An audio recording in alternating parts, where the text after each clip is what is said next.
Tweet share 1 LinkedIn 0 email. This week Theresa May has been wooing restive backbenchers with canapes and Prosecco at Chequers. Meanwhile, her government is continuing to pour out position papers outlining what it wants from the Brexit negotiations. Brussels is still putting together a full response, but already seems less than impressed. New, unexciting positions following last week's headline-grabbing papers on customs arrangements and the Irish border. David Davis' Brexit department has released a new flurry of documents basically proposing that as much as possible be kept the same. The government wants close and comprehensive arrangements on cross-border legal disputes on family, consumer and business matters. Another paper said that existing safety and standards tests for consumer goods carried out before Brexit should still be valid in both the EU and UK, sparing manufacturers red tape and duplicate testing. The UK also wants to be fully involved in EU data protection after Brexit, potentially playing an ongoing role in regulation. But the big position paper this week was on dispute resolution between the EU and UK, and the future role of the European Court of Justice in that. May seems to have blurred her red line on this issue, stating only that the direct jurisdiction of the ECJ will end. That word, direct, is at odds with her Lancaster House speech. Hard Brexiters, who don't even want indirect ECJ involvement in UK laws, say it's a climb down. Others argue the ECJ red line was daft to begin with, and this new approach demonstrates a more pragmatic Brexit plan. Missing migrants. Thursday's front pages were clogged with immigration stories ahead of the Office for National Statistics' quarterly data dump. Total net migration in the year ending March 2017 was 246,000, down 81,000 on the same time last year. More than half of that change was due to net migration of EU citizens, falling by 51,000.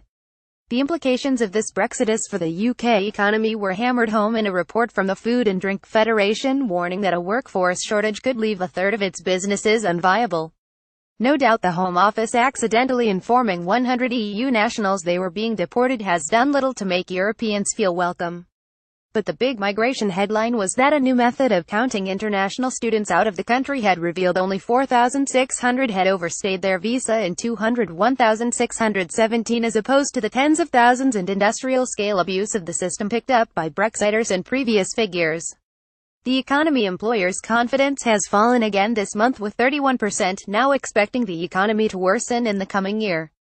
Consumer spending is at its weakest since 2014, leading to warnings that Britain might be dragged into a recession. Estate agents have warned that house prices will rise much more slowly this year as property market weakness spreads beyond London. The government is also reportedly facing a multi-billion-pound shortfall in funding for schools, hospitals, social housing and other projects as the European Investment Bank has effectively imposed a moratorium on long-term loans to the UK.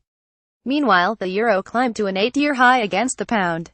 The BBC, presumably looking for some balance or just a silver lining, faced a backlash for prominently covering an unpublished report by a group of pro-Brexit economists promising a £135 billion annual boost from a hard Brexit. This view has been widely discredited by the majority of economists. What People said. Scottish and Welsh leaders Nicola Sturgeon and Carwyn Jones met this week and promised to work together on amendments to the government's repeal bill to provide a constructive way forward and avoid a government power grab. Jeremy Corbyn entered the fray too, using his tour of Caledonia to demand the government give new EU powers straight to Scotland after Brexit. Even further across the sea than usual, Irish Taoiseach Leo Varadkar used a trip to the US-Canada border to declare that he is confused and puzzled about the UK's post-Brexit customs plans. Read: the UK government seems confused and puzzled about the UK's post-Brexit customs plans. Over in Germany, the EU's Enlargement Commissioner used an interview in the Sway Dutch siding to call for a hardened policy towards Turkey, which is moving farther and farther away from Europe. Remember when the Brexiters swore that Turkey would be in the EU by 2020? Tweet share 1 LinkedIn 0 email edited by Alan Wheatley.